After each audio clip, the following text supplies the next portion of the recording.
Hi 1950 రెసిపీస్కి స్వాగతం. నేను మీ అమ్మమ్మని. నేను చేయబోయే రెసిపీ ఎగ్ బజ్జీ. ఆ ఎగ్ బజ్జీని ఫస్ట్ నుంచి లాస్ట్ దాకా చూసి ఆ రెసిపీని నేను చెప్పినట్టుగా ఫాలో అయితే మంచి టేస్టీగా వస్తుంది. ఇప్పుడు శనగపిండి ఒక అరకప్పు, చిటికెడు వంట సోడా, ఒక టేస్ట్కి సరిపోను సాల్టు,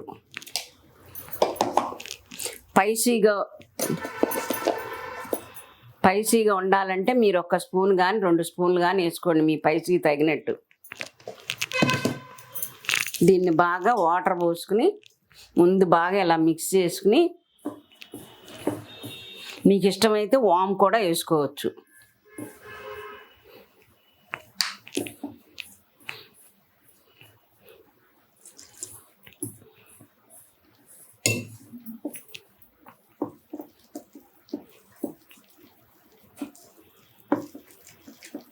గడ్డలు లేకుండా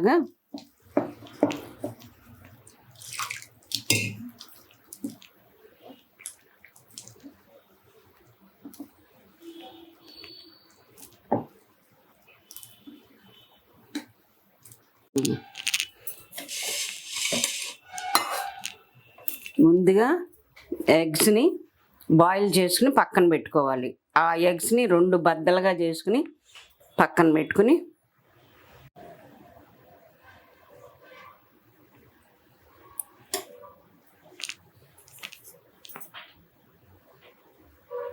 ఇలా పిండిని, శనగపిండిని ఇలా దోశల పిండి కాకుండా, మరీ గట్టిగా కాకుండా ఇలా జారుగా ఉండేటట్టు కలుపుకోవాలి పిండిని.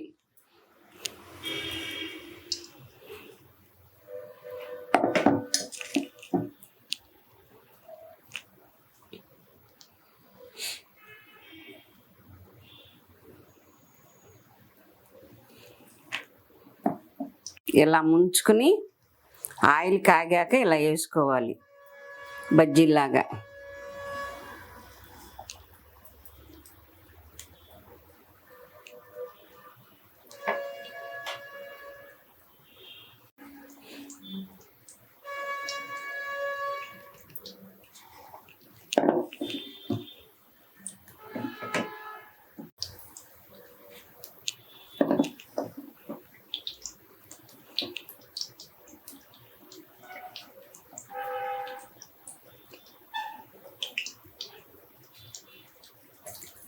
అన్నీ వేసేసిన తర్వాత 2 నిమిషాల వరకు కదిలించకూడదు.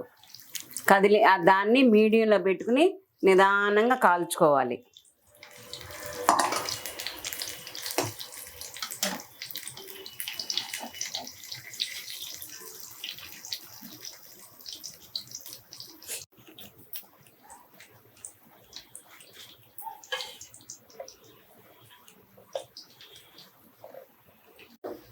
ఇప్పుడు ఈ ఎగ్ బజ్జీని ఇట్లా గోల్డెన్ బ్రౌన్ కలర్ వచ్చే వరకు కాల్చుకోవాలి. కాల్చుకుని సర్వింగ్ ప్లేట్లోకి తీసుకోవాలి.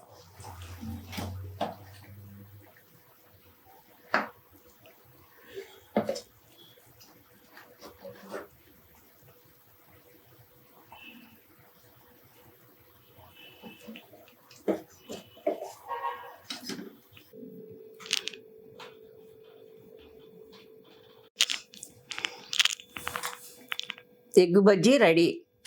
ఈ ఎగ్ బజ్జీ చాలా స్పైసీగా, మంచి టేస్టీగా ఉంటుంది. ఎగ్ బజ్జీని కూడా కర్రీ చేసుకుని చేసుకోవచ్చు. ఇది మళ్ళీ ఇంకొకసారి నేను చూపిస్తాను. ఈ ఎగ్ బజ్జీని మాత్రం మీరు ఇంట్లో చేసుకుని టేస్ట్ ఎలా ఉందో కామెంట్ చేయండి. కామెంట్ చేశాక లైక్స్ కొట్టి సబ్స్క్రైబ్ చేయండి తప్పనిసరిగాను. నా వీడియోని షేర్ చేసుకుని అందరికీ మీ ఫ్రెండ్స్కి, మీ రిలేటివ్స్కి అందరికీ షేర్ చేసి నాకు ఇది చేయండి.